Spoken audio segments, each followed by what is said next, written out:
Welcome back to my YouTube channel learning student. स्वागत है आप सभी लोग का हमारे इस यूट्यूब चैनल पे। तो आज हम लाए हैं क्लास 10th और 12th जो यूपी बोर्ड एग्जाम के बच्चे हैं उनके लिए अलंकार।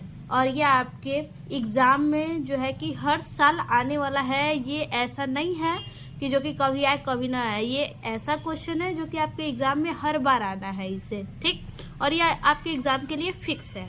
तो देखिए, आज हम बताने वाले हैं आप लोगों को उपमा अलंकार, रूपक अलंकार और उसके बाद आप देख लीजिए उत्प्रेक्षा अलंकार, ठीक।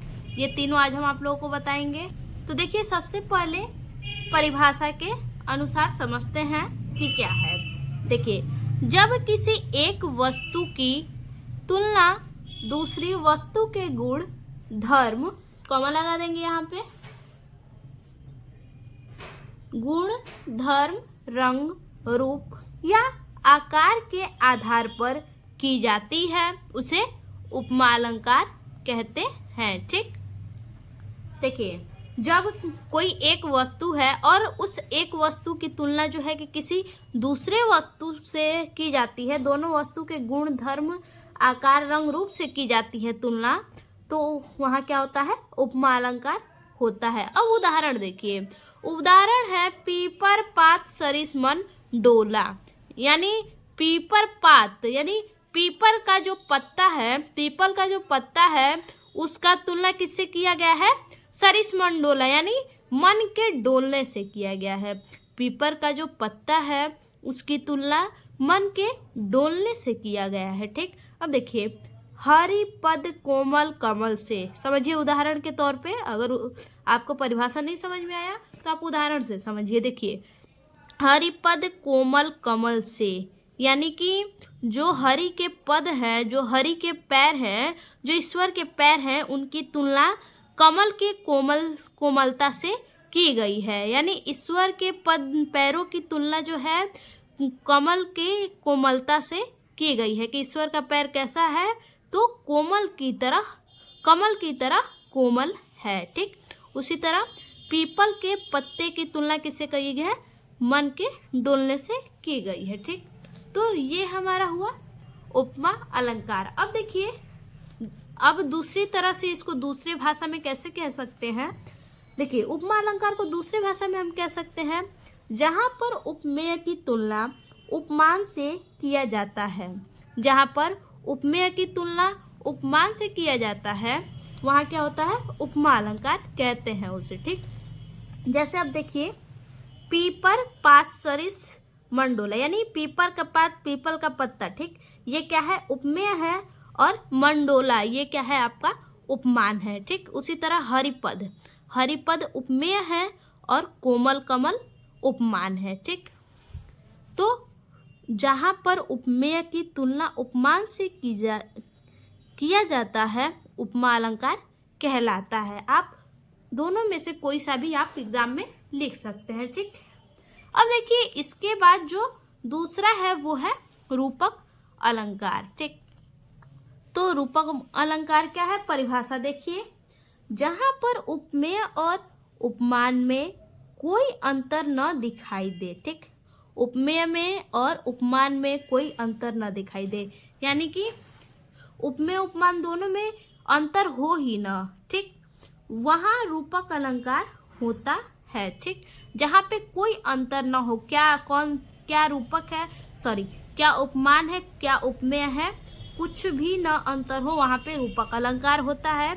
जैसे उदाहरण देखिए, उदाहरण के हिसाब से आप समझते हैं अगर परिभाषा नहीं समझ में आया तो। चरण कमल बंदो हरि राई यानी चरण कमल, जो चरण क्या है? हमारा उपमेय है और कमल क्या है? उपमान है।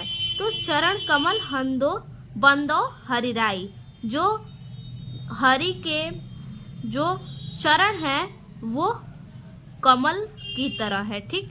यानी इसमें कोई भी अंतर नहीं है। यहाँ पे डायरेक्ट बोला है जो हरि के चरण है वो कमल है, ठीक। हरि के चरण यानी बंदो हरि राई, जो हरि के चरण है वो कमल है। यहाँ पे कोई भी अंतर नहीं दिखाया है, ठीक। तो यहाँ पे हमारा चरण जो है वो उपमेय हो गया और कमल जो है उपमान हो गया, क्योंकि यहाँ पे कोई अंतर नहीं है। उसके बाद पायो जी मैंने राम रतन धन पायो, यहाँ पे क्या है, पायो जी मैंने राम रतन धन पायो, यानी मैंने राम को न पाकर राम रतन धन पा लिया है। तो राम रतन धन क्या है, ये उपमान है, और पायो जी मैंने, तो ये क्या है, राम यहाँ पे उपमेय है और रतन धन क्या है, उपमान है। राम यहाँ पे उपमेय हो गया और रतन धन उपमान हो गया, क्योंकि उसने राम को न पा करके क्या किया, राम रतन धन ही पा लिया। ठीक, उदाहरण के हिसाब से समझिएगा, ऐसे आप समझेंगे तो अपने हिसाब से भी आप एग्जाम में लिख लेंगे। अब तीसरा अलंकार जो है हमारा वो है उत्प्रेक्षा अलंकार। देखिए, जहाँ उपमेय में उपमान की संभावना प्रकट की जाए वहाँ उत्प्रेक्षा अलंकार होता है। क्या है कि जहाँ उपमेय में उपमान की संभावना प्रकट की जाए, यानी कहीं पे भी क्या हो कि किसी भी चीज के लिए संभावना प्रकट की जाए, यानी 50-50 का चांस हो, 50-50% का चांस हो कि हाँ काम ये हो सकता है, नहीं भी हो सकता है। ठीक, तो वहाँ क्या होता है, उत्प्रेक्षा अलंकार होता है। आप सीधा से याद रखिए, उत्प्रेक्षा अलंकार मतलब जहाँ पे संभावना प्रकट की जाए, उपमेय में उपमान की संभावना प्रकट की जाए वहाँ उत्प्रेक्षा अलंकार होता है। ठीक, अब उदाहरण के हिसाब से समझिए। अब यहाँ पे देखिए उदाहरण क्या है, आकाश नीला सागर है, यानी आकाश क्या है, नीले सागर के समान है। यहाँ पे बताया है ना कि आकाश क्या है, नीले सागर के समान है, आकाश नीला सागर है। यहाँ पे संभावना प्रकट कर रहा है, ऐसा लग रहा है कि आकाश जैसे नीले सागर की तरह है। ठीक, तो यहाँ पे संभावना हुआ, जैसे हम बोले कि क्या, कि जो है कि बिजली की चमक तलवार सी है।